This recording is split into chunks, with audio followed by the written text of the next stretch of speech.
Hi viewers, நான் உங்கள் Padmavathi poly 360லேருந்து. ரீசெண்டாக வெளியான ராயன் திரைப்படத்தை பற்றி தான் இப்போ நம்ம பேச போகிறோம். அப்படி என்ன அதில் புதுசான விஷயங்கள் அப்படின்னு தானே கேட்குறீங்க? கண்டிப்பாக சொல்லதாங்க போகிறேன். அதுக்கு முன்னாடி யாரெல்லாம் நம்ம சேனலை இன்னும் சப்ஸ்கிரைப் பண்ணாமல் இருக்கீங்களோ அவங்க எல்லாரும் போய் அந்த சப்ஸ்கிரைபர் பட்டனை ஒரு தடவை ப்ரெஸ் பண்ணிட்டு வந்துருங்க பார்க்கலாம். இப்போ தான் முக்கியமான விஷயம். இந்த படத்தை பற்றி எல்லாருமே பாசிட்டிவான விஷயத்தையும் சொல்கிறாங்க, நெகட்டிவான விஷயத்தையும் சொல்லிட்டு இருக்காங்க. அந்த லிஸ்ட்டில் நம்ம பைல்வான் ரங்கநாதன் சாரும் இந்த படத்தை பற்றி செம்மையாக விமர்சனம் பண்ணியிருக்காருன்னா பார்த்துக்கோங்களேன்.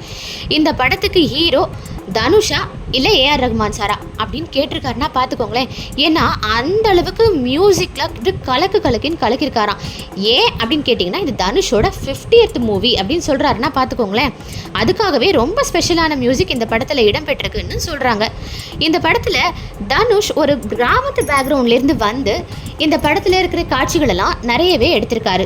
அங்கே இருந்து இவர் எப்படி சென்னை சிட்டிக்கு வராரு, சென்னை சிட்டியில் என்னென்னலாம் ஆகுது, அவர் வட சென்னையில் போய் குடியேறும் போகுது, அங்கே நடக்கிற பிரச்சனைகள்லாம் என்னென்ன, அதை இவர் எப்படி ஃபேஸ் பண்ணுறாரு அப்படிங்கிறது தாங்க கதை.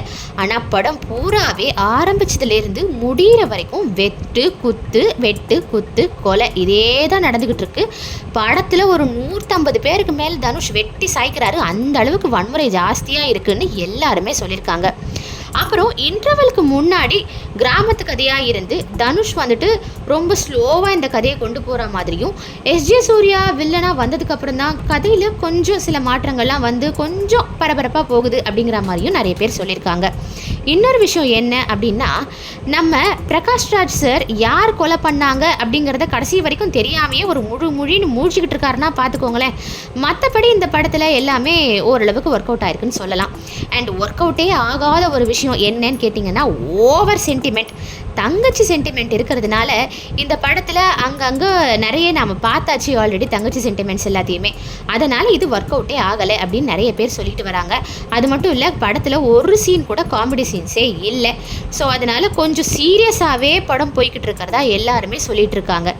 இந்த மாதிரி ராயன் படத்தில் பாசிட்டிவ் அண்ட் நெகட்டிவ் கமெண்ட்ஸ் மாறி வந்துட்டு இருக்கிறதுனால உங்களுக்கு என்ன தோணுது அப்படிங்கிறத கண்டிப்பாக கீழே நீங்கள் கமெண்ட் செஷனில் சொல்லியே தீரணும். ஸோ இதே மாதிரி இன்னொரு சூப்பரான டாபிக்கோட உங்களை மீண்டும் சந்திக்கிறேன். Until then, it's me Padmavati signing off. Bye bye.